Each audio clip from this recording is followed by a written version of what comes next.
ہم کہہ سکتے ہیں یہ ایرا آف ایڈوانسمنٹ ہے، ایرا آف ماڈرنائزیشن ہے، ایرا آف ڈیجیٹلائزیشن ہے، ایرا آف روبوٹکس ہے، ایرا آف آرٹیفیشل انٹیلیجنس ہے۔ تو اس دور جدید میں نبی کریم صلی اللہ علیہ وسلم کی سیرت مبارکہ کے کیا اثرات مرتب ہوتے ہیں؟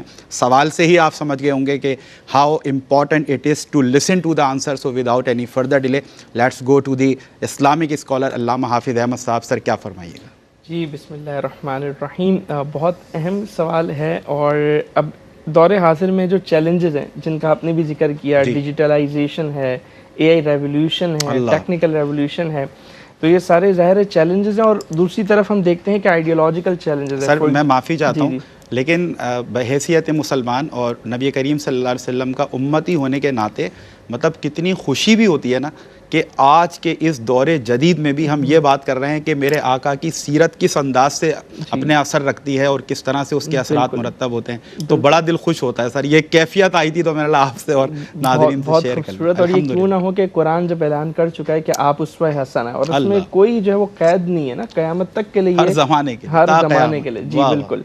اچھا اب دوسری طرف ہم دیکھتے ہیں کہ کچھ آئیڈیالوجیکل محاذ پہ کچھ چیلنجز ہے. فار ایگزامپل ایتھیزم کا چیلنج ہے، فار ایگزامپل لبرلزم کا میں چیلنج ہے، پھر فیمنزم کا چیلنج ہے. تو نبی کریم علیہ الصلوۃ والسلام کی سیرت ہر ایک چیلنج کو کاؤنٹر کرتی ہے اور ہمیں بتاتی ہے کہ ہمیں کیا رخ اختیار کرنا چاہیے. میں سٹارٹ کرتا ہوں اس سے کہ ڈیجیٹلائزیشن کی آپ نے بات کی، اے آئی کی آپ نے بات کی. تو ان چیزوں کی وجہ سے بنیادی طور پہ ہمیں چیلنج کیا آ رہا ہے؟ ہمیں چیلنج یہ آ رہا ہے کہ انسان جو ہے نا، اس کی کوگنیٹو ڈیولپمنٹ جو ہے وہ کم سے کم ہو رہی ہے، دماغ سکڑ رہے ہیں. پھر ٹیکنیکل ریولیوشن اور ڈیجیٹلائزیشن کی وجہ سے جو ہے نا، جیسے اقبال نے بھی کہا تھا، احساس مروت کو کچل دیتے ہیں آلات. ٹھیک ہے، تو ہمارے جذبات جو ہے نا وہ کم سے کم تر ہوتے چلے جا رہے ہیں. تو اور پھر ہم فطرت سے دور ہو رہے ہیں. حضور علیہ السلام کی سیرت آپ اٹھا کے دیکھیں، نبی کریم علیہ السلام نے آپ کو فطرت سے قریب ہونا سکھایا.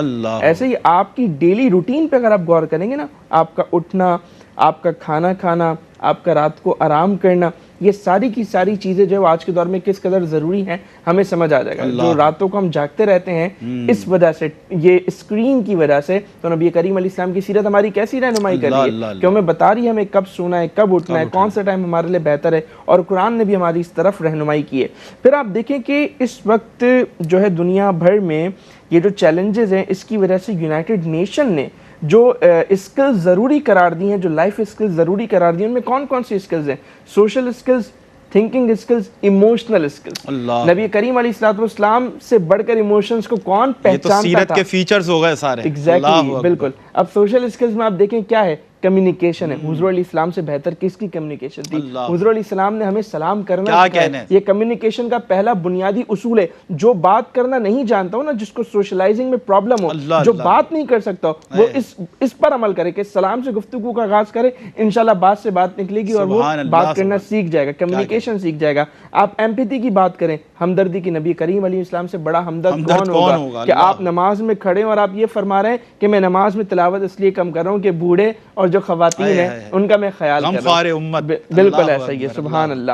اور پھر آپ دیکھیں کہ حضور علیہ السلام، اسی طرح ہم بات کریں تھنکنگ اسکلز کی، اس میں کیا کیا ہے؟ کریٹیکل تھنکنگ، اس میں کیا کیا ہے؟ کریٹیوٹی، اس میں کیا ہے؟ Decision making. صحیح ہے. اس میں کیا ہے؟ Conflict resolution. تو یہ حضور علیہ السلام کی سیرت میں ہمیں تمام چیزیں جو وہ نظر آتی ہے. ابھی میں نے بدر کی مثال دی، وہ کیا تھی؟ وہ کریٹیو ایک آئیڈیا ہی تھا نا. ٹھیک ہے. اسی طرح سلمان فارسی کو مشورہ دینا، حضور علیہ السلام کو اس کو ایکسیپٹ کرنا، وہ ڈیسیجن میکنگ ہی تھی نا. یہ تھنکنگ اسکل، یا غزوہ میں خندقوں کا بننا، یہ تمام چیزیں ہمیں انوویشن، کریٹیوٹی کی طرف اشارہ کرتی ہیں. بالکل. اور ایموشنل اسکلز میں کیا ہے؟ Coping with stress, coping with emotions. تو نبی کریم علیہ الصلوۃ والسلام نے کس طرح ایموشنز کو کنٹرول میں رکھنا سکھایا ہے. آپ دیکھیں نا خندق کے میدان میں جب صحابہ کرام آئے، اپنے پیٹ پہ پتھر دکھایا، تو حضور علیہ الصلوۃ والسلام نے کیا انہیں دکھایا؟ ٹھیک ہے. تو یہ دیکھیں نبی کریم علیہ الصلوۃ والسلام جو ہے وہ کس طرح ایموشنز کو کنٹرول کرنا بتا رہے ہیں. اور یہ ساری چیزیں ہمیں سیرت سے نظر آتی ہیں. پھر دوسری طرف ہم آ جائیں، ایتھیزم کا مقابلہ ہو، تو حضور علیہ الصلوۃ والسلام کی جو تعلیمات ہیں، جو توحید کے حوالے سے آپ نے تعلیمات دی ہیں، وہ کافی ہیں ان کا مقابلہ کرنے کے لیے. جو لبرلزم ہے، جو آزاد خیالی کا جو فلسفہ ہے، حضور علیہ السلام کی سیرت بتا رہی ہے. یعنی ہم تو حضور کو فالو کرتے ہیں،